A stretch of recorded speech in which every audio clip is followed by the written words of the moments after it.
Anthony for breakfast, Albany 783 Triple M. Well, the Great Resignation that we heard so much about didn't really materialise here in Australia as much as we saw it, overseas, where a lot of people began to leave their jobs. It didn't happen here in Australia. A lot of other places it did. In fact, some recent research published by the University of Melbourne on workers and their performance over the past couple of years suggested that the workers are in poorer physical and mental health since the pandemic started, with workers between the ages of 25 to 55 reporting the greatest level of burnout. So this has also possibly hindered productivity growth, which is at its flattest level in 50 years.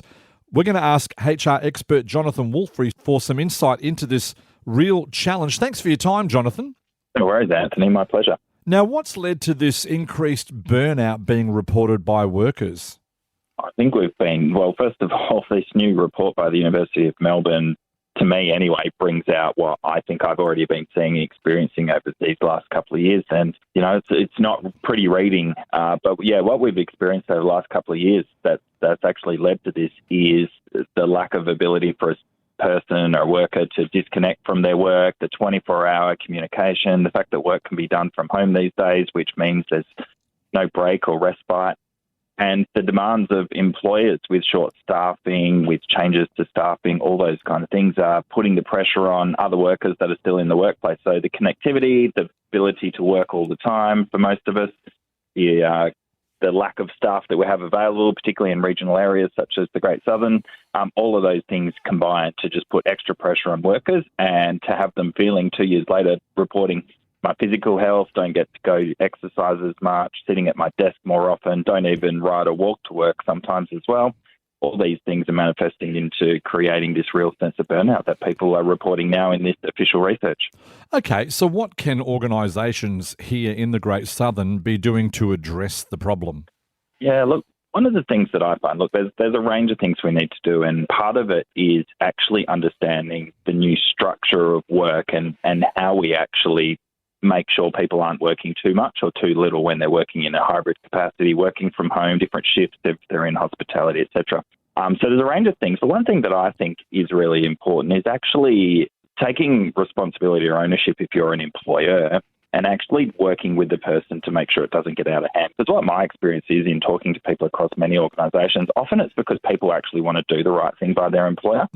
Most people are good employees, want to work hard and get their job done and support their organisation. And you know what? They actually take on too much for the right reasons. But the employers have to say, hang on, we need to stop that there. We don't expect you to be working at 8 p.m. We don't expect you to be taking that home. And when you come in on Monday, I don't want you to tell me that, if you do tell me you've been working on the weekends, I need to say, you shouldn't be expected to do that, etc. So whilst employees, I think, sometimes are their own worst enemies, they actually are the ones that take on this work. And I think employers don't just accept it and go, we really appreciate it, obviously show your appreciation, but actually start to say, hey, this is not normal and okay, how do we actually do this? Come and chat with your manager, me as your manager, leading that conversation and go, let's have a look at it and let's look at what we can get rid of you from your workload. Let's look at what we can postpone. Let's look at what we can delegate. And let's look, I know this is difficult for some employers, but do we need more resources or more people to do this work? But I think the employers really need to step up and help employees manage their workload a bit better, given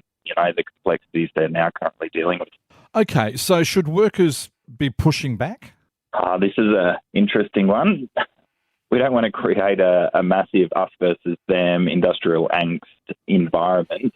But I think workers also need to, I mentioned there about employers before, workers need to actually put their hand up and say, hey, look, I'm not managing this. Hey, this is difficult. Hey, I can't do that. I'm happy to help out. This has happened for 4 or 5 weeks in a row now.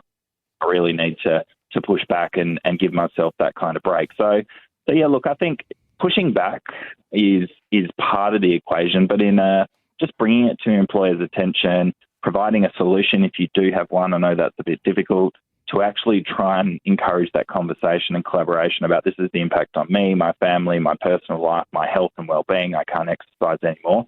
Just being clear and overt, because I think what sometimes employees do is actually just try and do it with no fuss and just going, look, I don't want to sound like a whinger.